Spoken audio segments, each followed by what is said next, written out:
Good morning, dear students. So, beta, we are discussing about chapter number 2, sectors of the Indian economy. तो पहला जो हमने lecture किया था, फर्स्ट लेक्चर में मैंने आपको कंप्लीट इंट्रोडक्शन दिया सेक्टर्स का, ठीक है। फिर जो 3 मेजर सेक्टर होते हैं, primary sector, secondary sector, tertiary sector, उसका कंप्लीट डिटेल हमने किया, ठीक है। तो अभी हम करेंगे उससे आगे कंटिन्यू। आई होप वो तीनों आपने अच्छे से पढ़े हैं, तीनों का मीनिंग आपको अच्छे से क्लियर होना चाहिए, ठीक है। बिल्कुल इजी चैप्टर है, एग्जाम में क्वेश्चन आता है। सो कम टू पेज नंबर 21। अब देखो, आपने तीनों सेक्टर का मीनिंग पढ़ा है, तीनों सेक्टर की बेसिक डिटेल आपको पता लग गई। अब बेटा यहाँ एक टेबल है, table 2.1, examples of economic activity. अब यहाँ पे आपको रिकग्नाइज करना है, पहचानना है कि ये एक्टिविटी कौन से सेक्टर में जाएगी, ठीक है। अब जैसे पहला उसने फर्स्ट एग्जांपल दिया है, imagine that would happen if farmer refuse to sell sugar cane to a particular sugar mill, the mill will have to shut down. अगर मान लो कोई किसान अपना गन्ना मिल को नहीं बेचता तो मिल का क्या होगा, मिल बंद हो जाएगी, क्योंकि मिल तो बेस्ड ही गन्ने पे, गन्ना आएगा तभी तो चीनी बनेगी। So what does this show, ये क्या दिखाता है। अब मान लो गन्ना न आने की वजह से मिल बंद हो गया, तो इट मीन्स रिलेशनशिप क्या है, गन्ना कौन से सेक्टर में प्रोड्यूस होता है, प्राइमरी सेक्टर में। मिल जिसमें शुगर केन से शुगर कन्वर्ट हो रही है, ये कौन सा सेक्टर है, सेकेंडरी। इट मीन्स अगर प्राइमरी सेक्टर अपना काम नहीं करेगा तो सेकेंडरी सेक्टर अपने आप क्या हो जाएगा, कोलैप्स हो जाएगा, ख़त्म हो जाएगा, ठीक है। तो यानी कि सेकेंडरी सेक्टर डिपेंड करता है किस पे, प्राइमरी सेक्टर पे, ठीक है। सो आगे रिलेशनशिप लिखा है, this is an example of the secondary और industrial sector being dependent on the primary. यानी ये एग्जाम्पल क्या दिखाता है कि सेकेंडरी सेक्टर प्राइमरी पे डिपेंड करता है। अब ऐसे ही आपको 3 केस और दिए हुए हैं। अब सेकंड केस क्या है, imagine what would happen to cotton cultivation if companies decided not to buy from Indian market and import all cotton they need from other country. अब ये कहता है कि इमेजिन करो, इंडियन जो कंपनीज़ हैं कॉटन बनाने वाली, यानी कपड़ा बनाने वाली जो कंपनी है, उन्होंने डिसाइड किया है कि हम लोकल किसानों से या इंडियन किसानों से कॉटन नहीं लेंगे, हम अदर कंट्रीज से कॉटन मंगाएंगे। Indian cotton cultivation will become less profitable and the farmer may even go bankrupt. तो ऐसे में जो इंडियन कॉटन प्रोड्यूसर होंगे उनका कॉटन नहीं बिकेगा, उनके प्रॉफिट नहीं होगा, घाटा होगा, और वो क्या हो जाएंगे, बैंकरप्ट हो जाएंगे, दिवालिया हो जाएंगे। दिवालिया क्यों हो जाएंगे, किसान लोन ले लेते हैं बैंकों से और फिर उसके बेस पे प्रोडक्शन करते हैं। If they cannot quickly switch to other crop cotton prices will fall. अगर उन्होंने कॉटन से अपना क्रॉप शिफ्ट नहीं किया, यानी अब अगर उन्होंने डिसाइड कर लिया कंपनीज ने कि वो कॉटन लेंगे ही नहीं, तो ऑब्वियसली उनको अब नए कॉटन की नए किसी क्रॉप की तरफ जाना पड़ेगा। तो आपको यहाँ दिखाना है, रिलेशनशिप बताना है कि ये क्या रिलेशनशिप है, ठीक है। और ये आपको खुद करना है भाई, मैं आपको असाइनमेंट में लगाऊंगा ये, और बाकी सब पेंसिल से इसको फिल करके इसको अपलोड करेंगे, ठीक है। सेकंड है, farmer buy many goods such as tractor, pump sets, electricity, pesticide and fertilizers. Imagine, अब देखो फार्मर क्या बहुत सारी चीज़ें खरीदता है, ट्रैक्टर खरीदता है, पंप सेट खरीदता है, and electricity, pesticide, fertilizer. Imagine what would happen if the prices of fertilizer और पंप सेट गो अप।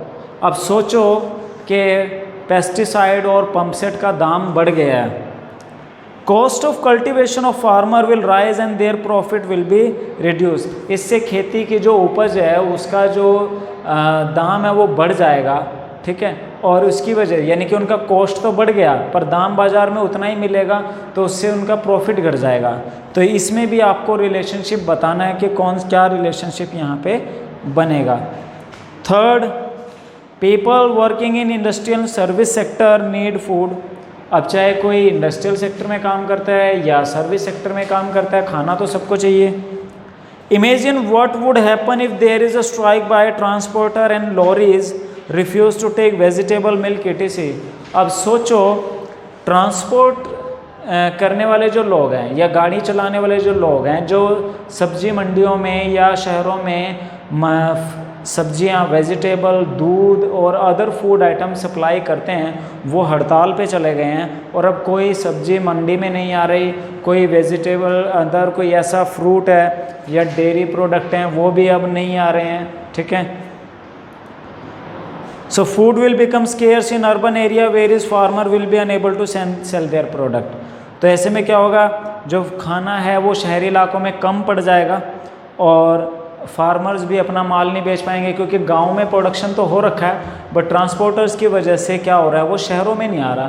तो अब यहाँ पे आपको रिलेशनशिप दिखाना है कि क्या रिलेशनशिप किसका दिखाया गया है। ठीक है, अब जैसे ट्रांसपोर्ट क्या है, वो थर्ड है, सर्विस सेक्टर है। सर्विस सेक्टर ने अपना काम नहीं किया तो इसका क्या इम्पैक्ट पड़ेगा, वो इम्पैक्ट आपको खुद सोच के बताना है। ठीक है भाई, तो ये टेबल पेंसिल से पूरी करो और इसको अपलोड करो।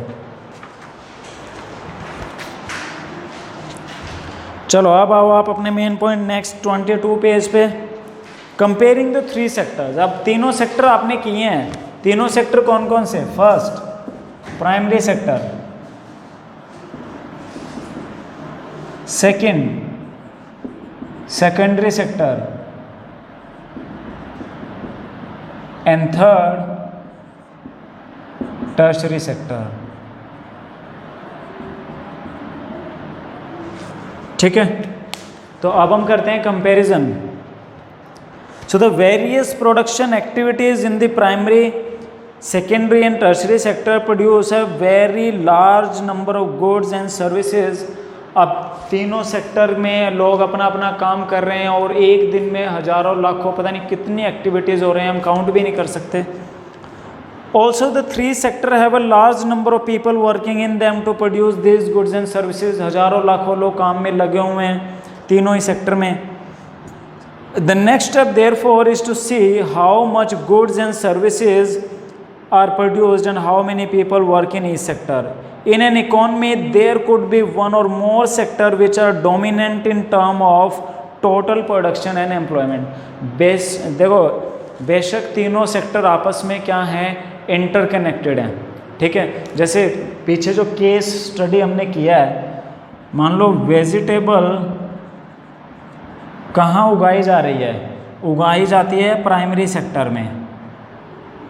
ठीक है, फिर अब इसको मार्केट में कौन लाएगा, ठीक है, मार्केट में इसको लेके आएगा सर्विस सेक्टर। कैसे,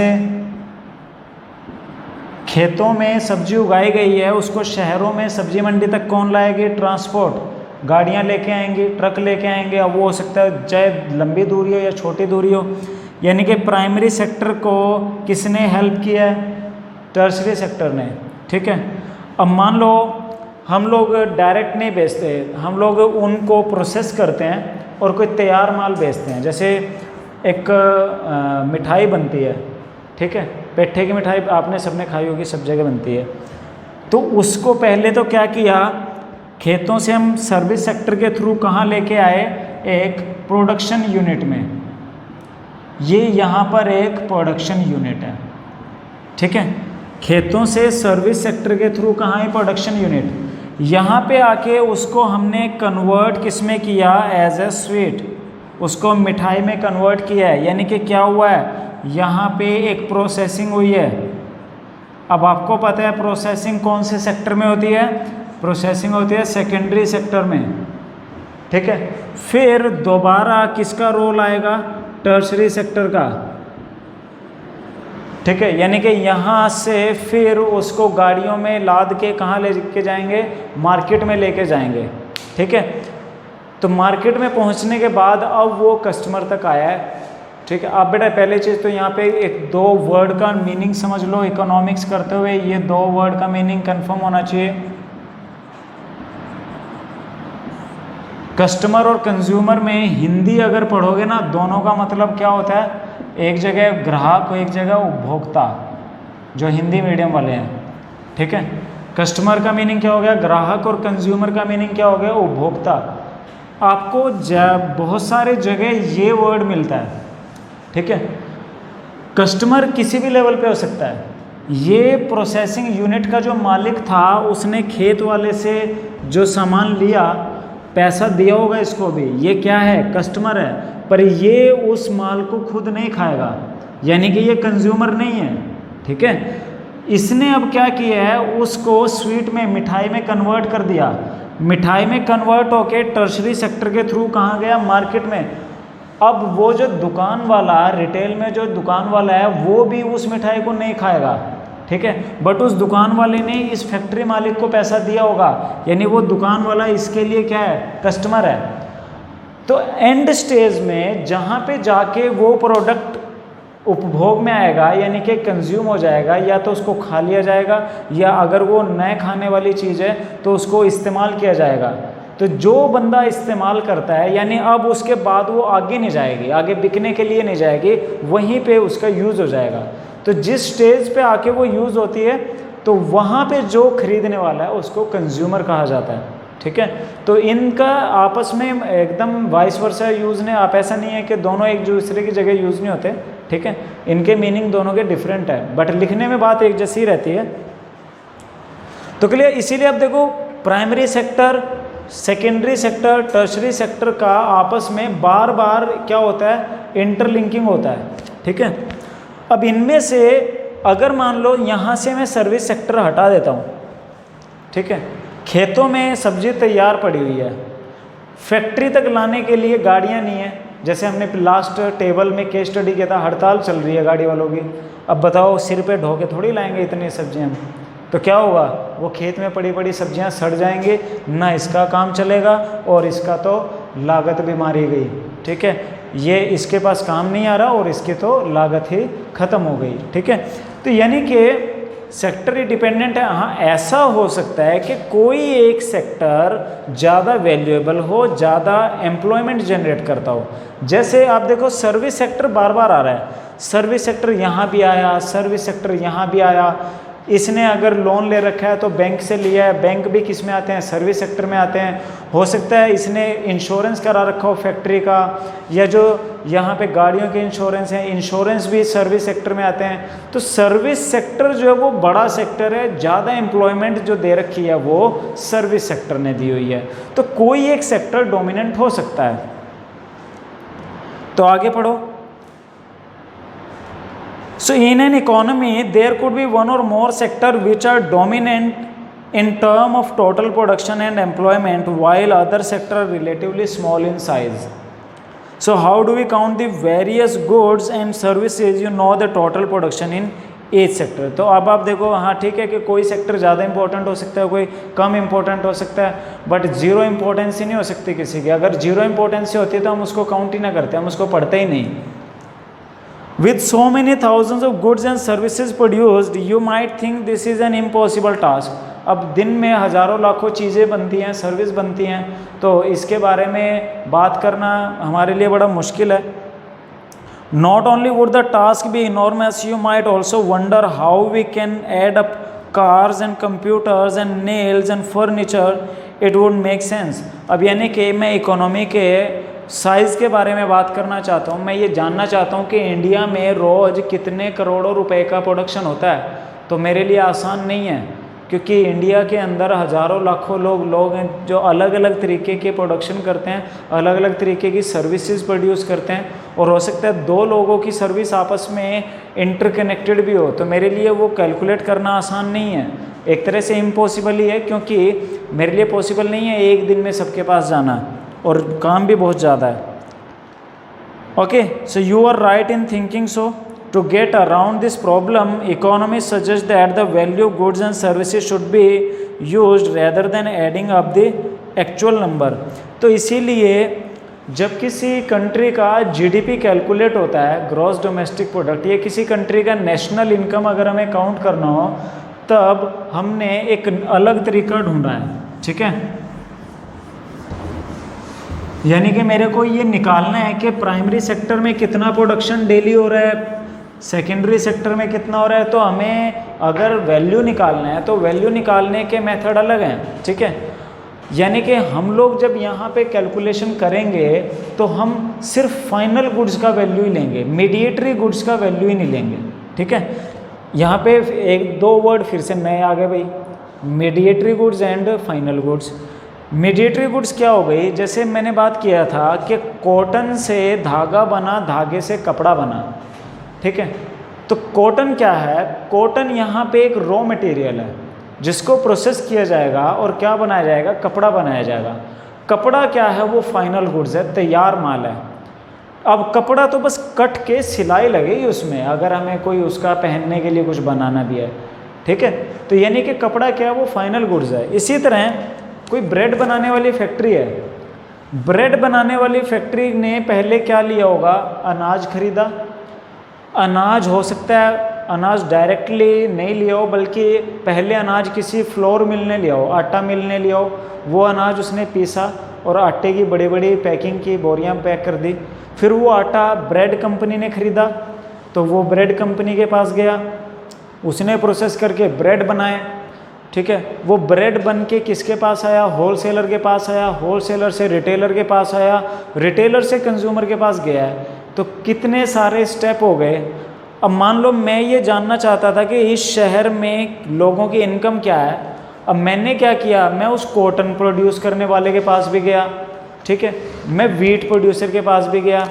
मैंने क्या किया, वीट प्रोड्यूसर से पूछा, उसने मुझे बोला कि मैंने 15 रुपये किलो के हिसाब से जो अनाज है वो बेच दिया है। आगे मैं घूमता हुआ फिर वो फ्लोर मिल वाले के पास भी गया, उसने मुझे बोला कि हम 20 रुपये किलो जो है आटा बेचते हैं। फिर मैं ऐसे ही सर्वे करता करता उस ब्रेड कंपनी के पास भी गया, उसने मुझे बताया कि 1 किलो आटे में 2 पैकेट बन जाते हैं 15-15 रुपये वाले, यानी कि 30 रुपये में हमारा 1 किलो आटे का ब्रेड बिकता है। ठीक है, फिर मैं होलसेलर के पास गया, उसने मुझे बताया कि भाई हम तो आगे 32 रुपीज़ में पर पैकेट को बेच देते हैं। ठीक है, ये किसने बताया, होलसेलर ने। रिटेलर ने मुझे बोला है कि 35 रुपये का हम लोग क्या करते हैं, वो कस्टमर को बेचते हैं। अब मैंने गलती से क्या कर लिया, मैंने सबका टोटल मार लिया भाई, यानी कि इन सब लोगों का इतना इनकम जनरेट हुआ है तो यानी इतना वैल्यू होगा। बट आप एक चीज़ यहाँ पे देखो, इसने अनाज बेचा था, इसने अनाज को आटा बना के बेच दिया, यानी कि इन 20 रुपीज़ में ये 15 रुपीज़ शामिल थे। इसने 30 रुपीज़ में सेल किया जिसमें ये 20 रुपये शामिल थे। इसने 32 रुपये में सेल किया है जिसमें ये 30 रुपये की वैल्यू शामिल थी, और इसने ये 35 रुपये का सेल किया जिसमें ये वैल्यू शामिल थी। सीधा सीधा सा मतलब ये है कि जो 35 रुपये का फाइनल बिका है ना, उसमें ये सारी वैल्यू शामिल है। इसीलिए जब भी हम जीडीपी की वैल्यू कैलकुलेट करते हैं हमेशा फाइनल गुड का वैल्यू लिया जाएगा, यानी कि सिर्फ ये वैल्यू काउंट होएगी, इन वैल्यूज़ को हम काउंट नहीं करेंगे, अदरवाइज़ कैलकुलेशन बहुत गड़बड़ा जाएगी। यानी कि रीज़न क्या है, हमने एक ही वैल्यू को बार बार काउंट किया है। सिंपली इसने 15 रुपये में 5 बढ़ाए, इसने 10 बढ़ा दिए, इसने 2 बढ़ा दिए, इसने 3 बढ़ा दिए, पर बेस तो ये है ना, शुरू कहानी कहाँ से हुई थी, यहाँ से हुई थी। इसीलिए हम जब कैलकुलेशन करेंगे तो फाइनल वैल्यू ही कैलकुलेट की जाएगी। तो पेज नंबर 22 पे थर्ड पैरे पे वापस आओ। तो बात चल रही थी कि जब कैलकुलेशन की बात हो कि कौन से सेक्टर में कितना प्रोडक्शन है तो कैलकुलेशन कैसे हो। ठीक है, so you are right in thinking so. To get around this problem, economists suggest that the value of goods and services should be used rather than adding up the actual number. For example, if 10,000 kg of wheat is sold at rupees 8 per kg, the value of wheat will be 80,000. भाई अगर हम गेहूं को 10,000 kilo गेहूं 8 रुपये के भाव में बेचेंगे तो कितना वैल्यू बन गया, 80,000. The value of 5,000 coconut at rupees 10 per coconut will be 50,000. Similarly, the value of goods and services in the 3 sector are calculated and then add up. तो इसी तरह हम क्या करें, उन्होंने बोला है कि भाई अगर हमें सेक्टर किसी भी सेक्टर का टोटल वैल्यू काउंट करना है तो सारी फाइनल वैल्यूज़ को, यानी कि जितने जो फाइनल गुड्स है उनका टोटल करो और टोटल फिर तीनों सेक्टर का जो प्रोडक्शन है, सर्विसेज हैं, उनको टोटल करो तो आपको जीडीपी का वैल्यू मिल जाएगा। अब आगे आओ, remember there is one precaution one has to take. भाई ऊपर जो कैलकुलेशन हुई है पहरे में, उसमें एक प्रिकॉशन है, not every good that is produced and sold need to be counted. हर चीज काउंट करने की ज़रूरत नहीं है, ठीक है। It makes sense only to include the final goods and services, यानी जब हम टोटल कर रहे हैं सेक्टर की मार्केट एक्टिविटीज़ का या टोटल गुड्स एंड सर्विसेज जो प्रोड्यूस हुई हैं, तो हर एक्टिविटी, हर सेंस, हर गुड्स, हर वैल्यू को नहीं जोड़ना, ठीक है, सिर्फ फाइनल गुड्स एंड सर्विसेज की वैल्यू ही जोड़नी है, ठीक है। तो ये मैंने आपको पहले ही कैलकुलेट करके बता दिया। Take for instance a farmer who sell wheat to a flour mill ₹8 per kg। तो उदाहरण के तौर पे लीजिए, किसान ने जिसने कि गेहूं बेचा है 8 रुपये पर किलो में, the mill grinds the wheat and sell the flour to biscuit company for 10 rupees kg। Flour mill उसको 10 रुपये पर kg में क्या कर रहा है, बिस्कुट कंपनी को बेच रहा है। The biscuit company use the flour and things such as sugar and oil to make 4 packet of biscuit and it sell biscuit in the market to consumer for ₹60, यानी for ₹15 per packet. Biscuit are the final goods, goods that reach the consumer, यानी कि final goods किसको कहते हैं, goods that reach to consumer, यानी कि जो अंतिम उपभोक्ता तक सामान पहुंचा है उसको फाइनल गुड कहते हैं। और हम हमेशा ही फाइनल गुड्स का वैल्यू ही काउंट करते हैं, अंतिम उत्पाद का ही मूल्य लिया जाएगा, यानी कच्चे माल का या मीडिएटरी गुड्स का वैल्यू नहीं लिया जाता जब हम इकोनॉमी में वैल्यू को टोटल करते हैं, ठीक है भाई। अब ऐसा क्यों करते हैं वो पढ़ो।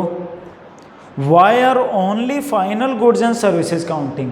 तो मैंने क्या बताया आपको भाई, हम सिर्फ 35 रुपये ही क्यों शामिल करेंगे, इनको क्यों नहीं करेंगे, क्योंकि इस 35 में ये भी शामिल था और इसमें ये शामिल था, इसमें ये शामिल था, इसमें ये शामिल है, ठीक है। तो अब हमें यानी कि इस वैल्यू में ये सब इंक्लूड हो गए, ठीक है, इस वैल्यू में ये सारे इंक्लूड हैं, तो इनको लेने की ज़रूरत ही नहीं है।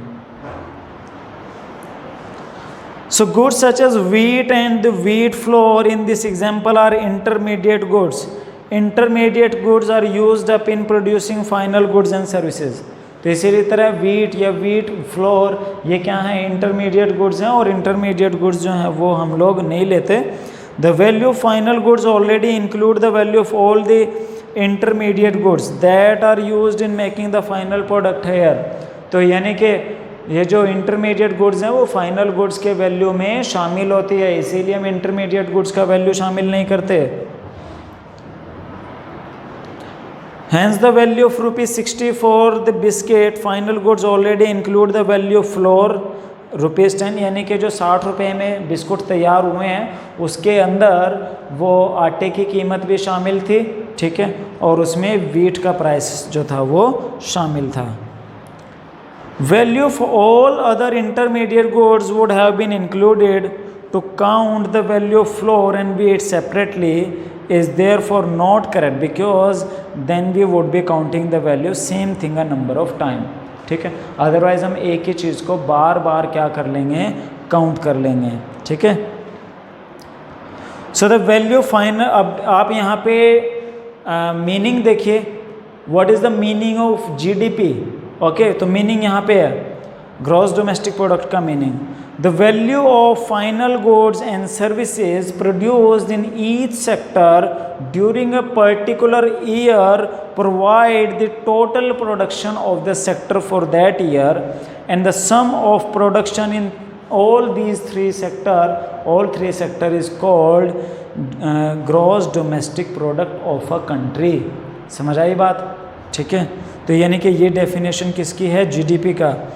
It is the value of all final goods and services produced with in a country during a particular year, यानी एक साल, एक निश्चित साल के अंदर जो value of goods, final value and final services का जो तय हुआ है, ठीक है, उसका जो टोटल है उसमें तीनों सेक्टर का टोटल करके क्या बनाया जाता है, GDP काउंट की जाती है, ठीक है। So in India the mammoth task of measuring GDP is undertaken by central government ministry. India में GDP काउंट करने का काम किसका है, सेंट्रल गवर्नमेंट का। And this ministry with the help of various government department of all the Indian state and union territories collect information relating to total volume of goods and services and their price and then estimate the GDP. तो central ministry की help करते हैं state government के कुछ departments, and then जो final values का volume होता है उसका टोटल, उसके वैल्यू को एस्टिमेट करते हैं, टोटल करते हैं, और उस एस्टिमेट को क्या कहा जाता है, जीडीपी कहा जाता है। ठीक है, तो ये बेटा बहुत इम्पोर्टेंट बात थी, इसको दोबारा पढ़ो, नहीं समझ आया दोबारा वीडियो देखो, दोबारा समझो, तब भी कोई डाउट है तो मैसेज कर दो, चैट में लिखो। ठीक है, बट ये बहुत इंपॉर्टेंट बात है जो आपके फ्यूचर के लिए भी है। ठीक है, तो कोई डाउट अगर आता है तो मुझसे पूछ लो, बट इसको क्लियर करो। ठीक है, ओके बेटा, थैंक यू।